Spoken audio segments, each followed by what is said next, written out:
Well, good morning. How is everybody? Wonderful, wonderful. Everybody's looking beautiful. Thank you, thank you, thank you for being here. I know you didn't come out for me. You're here for yourself, but I thank you. You know, when Dale and I were talking last week about what happens after Lent, and I was thinking, what does happen after Lent? After prayer, what? After the Lenten season, what? What, if anything, am I able to let go of? Am I willing to continue to let go of?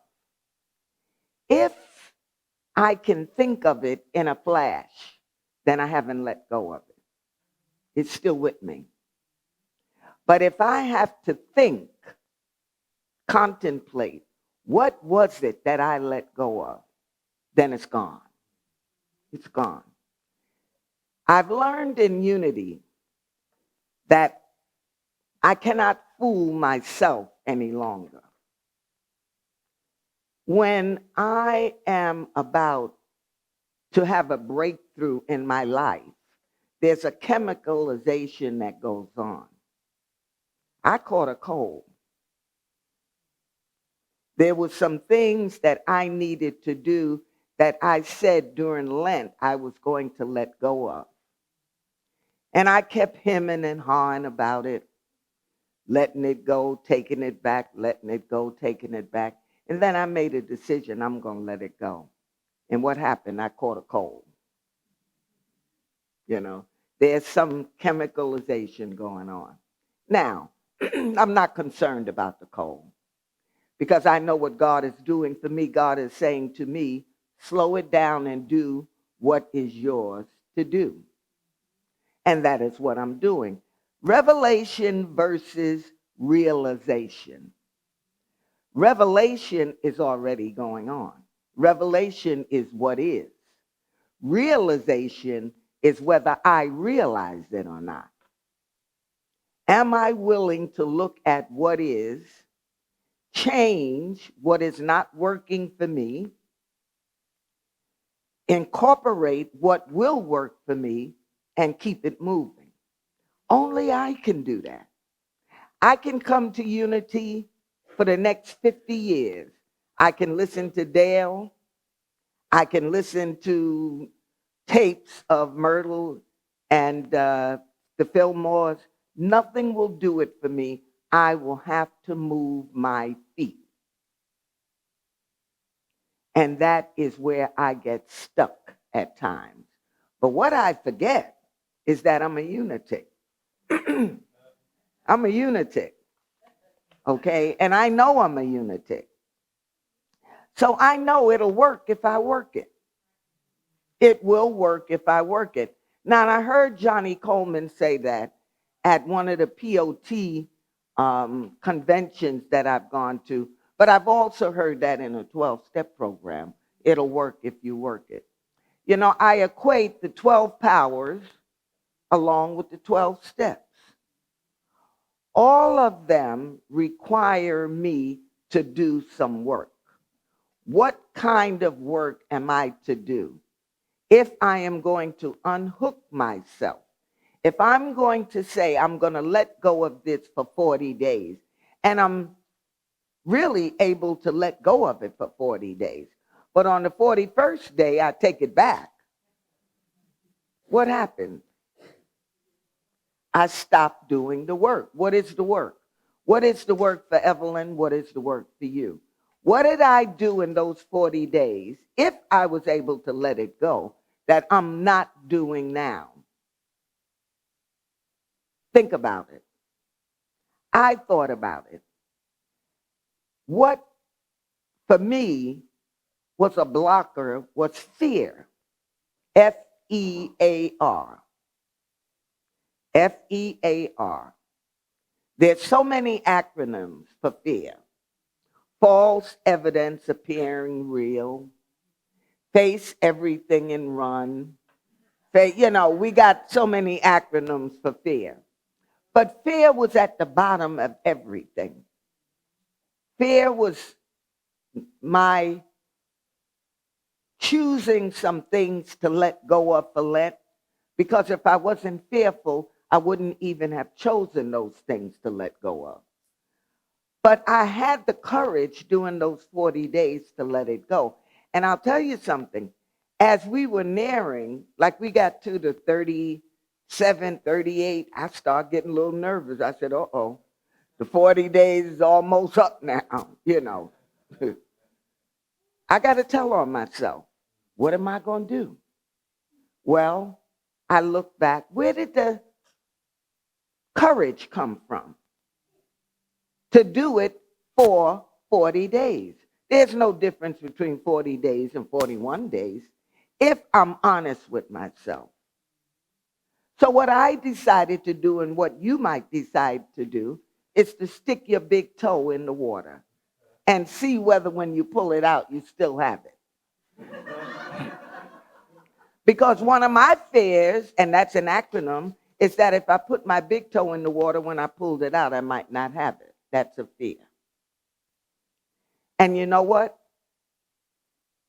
I did it. I am continuing to do it, because one of the things that we learn in Unity is that we have to trust God as we understand him or her or it, whatever it is that you believe in. Either you trust God or you don't. God is going to love us either way. It doesn't mean that God is not going to love me if I don't trust God. God is still going to love me. I am going to be the one behind the 8 ball if I don't move forward and do what is mine to do. So I thought about what I needed to do, some of the things, steps that I needed to take, and I decided I didn't have to take huge steps. I could take baby steps. But as long as I'm working on doing what is mine to do, without this unknown fear that something is going to happen, because something has already happened. That's why I'm fearful. It's already happened. The thing that I'm fearful of has already happened. And I'm still here. I didn't turn into a pillar of salt. I didn't, I'm still here. So why am I holding on to this thing? So I looked at it. Why am I holding on to it? Well, it's comforting. Some of it is very comforting. I can grab somebody who I know, because I'm not going to go to anybody who I think is not dealing with the same thing I'm dealing with. I'm going to find somebody who's in the same boat I'm in.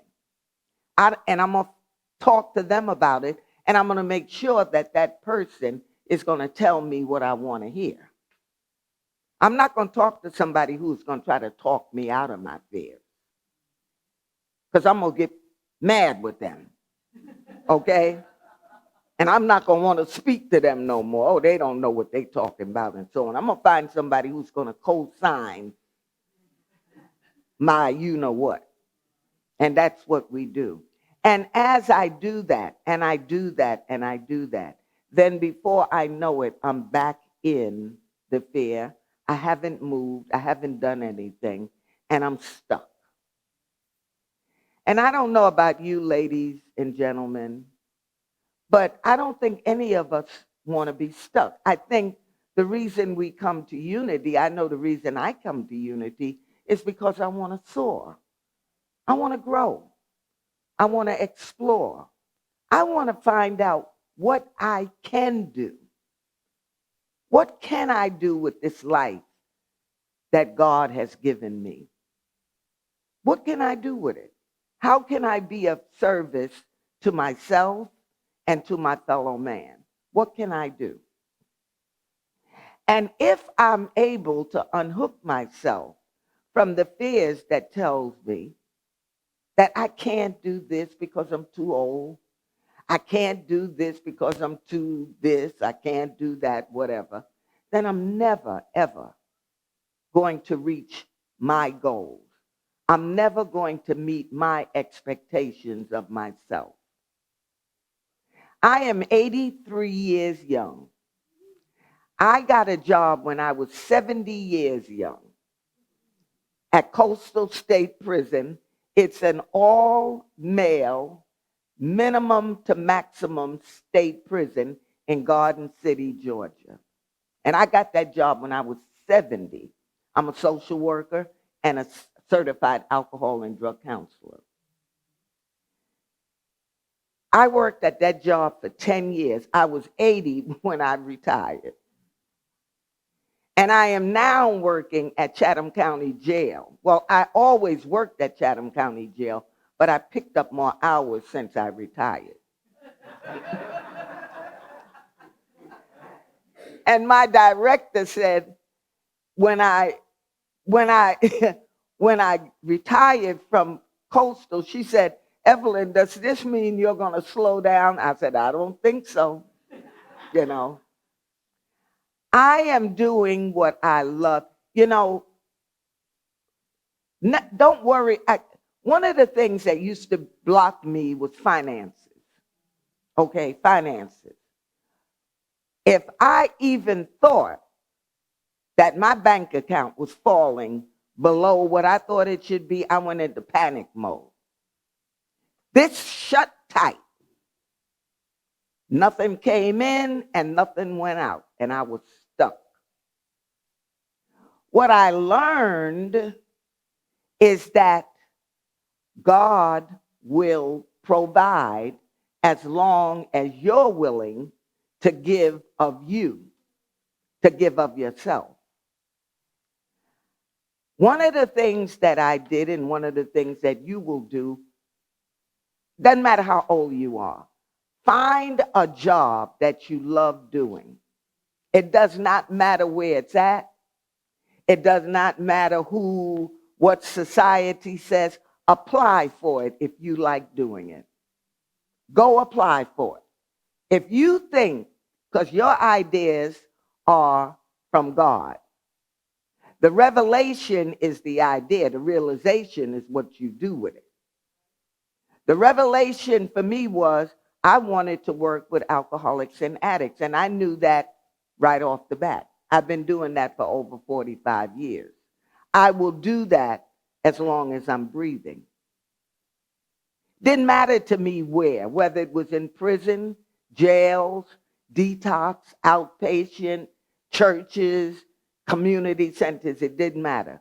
As long as it was somebody struggling with addiction, I was willing to work with them. I will never be without, I'm 83 years young. I will never, ever not have a job. If I speak here next year, this time, I'll be 84, and I will still be working somewhere with alcoholics and addicts. I love what I do. Find a job that you love doing. Kyle loves playing the guitar. He earns a living from playing the guitar. Now, he might have side jobs or whatever, but his main gig is playing that guitar. That's what he practices. I practice. I don't just say, well, I want to help alcoholics and addicts. So I go to classes, I go to conferences, I keep up with the new technology and the new methods. I keep up with the new drugs that is out, what it does to individuals. I do all that because I love what I do. That is the revelation. The realization is that I'm willing to do it. What are you willing to do? Lent is over. I always had a problem with Lent anyway. You know, I mean, I never, because if you could do something for 40 days, you could do it for 41 days, you know. But I mean, you know, Christian society says Lent. So, and, you know, I used to say, well, I'm going to give up smoking cigarettes. I never made it past the third day. Never made it past the third day. And I knew then, as I know now, it has nothing to do with Lent. It has everything to do with the God of my understanding. And that is just a time of the year that man said, because man said it, give up something. Lent could be any time you want it to be. Well, I decided Lent is over, and I did what it was I said I was going to do, and I'm going to continue. Lent is still going on for me and will continue to go on for me as long as I want it to go on for me. And when I don't want it to go on for me no more, then it will no longer be Lent. That's a word, okay? And so I say to you, as I say to myself, let's not block our blessings. Let's not block our blessings with a period of time that we think, and it's very interesting. A lot of us could give something up for that 40 days. And then come the 41st or the 42nd day, and what happened? We're the same person, living in the same house, wearing the same clothes, going to the same jobs. What happened? Think about it. You happened. I happened. I am what's happening. That is what's happening. So I intend to live in Lent as long as I live. Like Eric used to say, God, keep me alive as long as I live.